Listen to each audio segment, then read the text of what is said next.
My friends, open up your hearts for this story because it's really an amazing story. I'm actually a bit surprised that I got permission to tell it over, but indeed I did. And regardless of where you're at on the political spectrum, open up your hearts to understand the message and the unbelievable divine providence. So Mati Dan was an enthusiastic young man, and he had an idea. His idea was to help Jews settle in Jerusalem, in areas where they were not generally settling. And what that meant was to buy land from Arabs who wanted to sell the land, and buy that land and sell it to Jews. He approached the JNF, the Jewish National Fund, which now is quite famous for all the great work they do with tree planting, etc., water stuff, building up Israel. But, in the early days of Israel, they were big on buying up land in Israel. So he approached a man, the director of the JNF, and he said, hey, I have this idea. And the director, I believe his name was Shemesh, said, listen, in theory, it's a beautiful idea. In reality, it's not happening. Our American donors are not going to go for such a politically risque type of idea.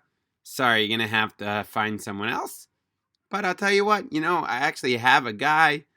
He's an Arab man, and he approaches us sometimes. He tells us he wants to sell us houses. So maybe you guys can meet up. So that was that, and nothing really came. There was no real follow-up between the two.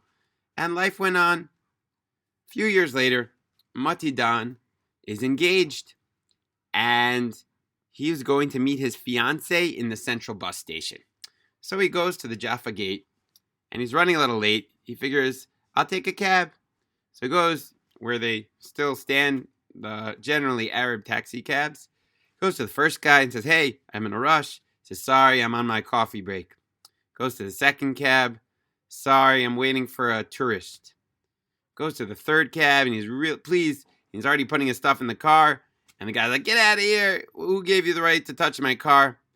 So Mati's not in such a great mood with the Arab taxi drivers. He runs up the block, hails the first cab he can get, sees he's a Jew, and he lets off some steam and says, those Arabs, we should just kick him out of here. And of course, the taxi driver says, you mean all the Arabs except for me? So Mati's a little bit embarrassed. And the Arab says, but don't worry about it, my friend. I'm a different type of Arab. And he starts telling him the truth is, and I work for the Israelis. I work for the special forces. I work for the army. And I even work for the JNF. He even pulls out a little gun that they got him to protect himself. And he shows it to Mati. And Mati's a bit intrigued and says, really? JNF? And it clicks. That's the guy that Shemesh told him about all the years ago. And the conversation continues. And the taxi driver says, the truth is, you Jews, you say you love Jerusalem. You don't really love Jerusalem. You know how I know? I come all the time. I say I have houses to sell Jews, and you don't buy them. So Mati says, you know what?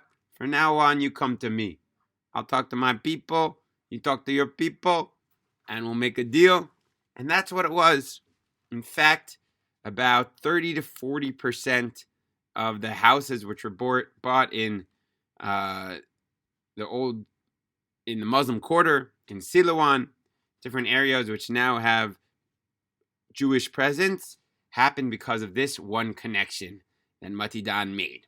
But that's not quite the end of the story. You see, one day, about 8 years later, 5 Arabs came up to the taxi driver, and I guess they figured out what was going on, and they shot him 5 times in the chest.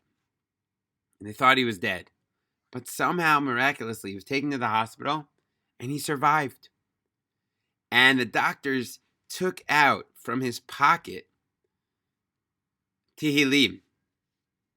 And they found in this Tehillim the name of Mati Dan. They called him up.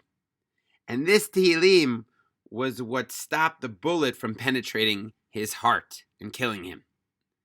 Now Mati Dan, before he left that cab, had dropped off as a little souvenir, said, take this Tehillim and be in touch with me. And that taxi driver had so cherished it that he put it in his breast pocket. and it saved his life. Mati called him up, and actually the Arab had framed the Tehillim, and he asked for the Tehillim back. Mati said, please, I want to take it back. And the guy says, no problem, but you got to get me another Tehillim. And this one time I want a thicker one. So, of course, he got him a thicker one. And he took the Tehillim home, and he opened up the spot. Now it was all full of blood, but the spot that the bullet had gone through. And the bullet was right next to the following verse. It's in the 83rd Psalm. And it says, my heart and my voice will rejoice to a living God. Right next to the heart, which had been saved, was this Tehillim, which with unbelievable divine providence, had been placed by Mati Dan right there, and it saved this guy's heart. And you could actually still see a picture of that verse. That the picture was taken by Mati Dan. And to this day, Mati Dan and the Ateret Kohanim organization works with the Arab taxi driver to help Jews settle in the land of Israel. Unbelievable story of divine providence. I hope you have a wonderful day.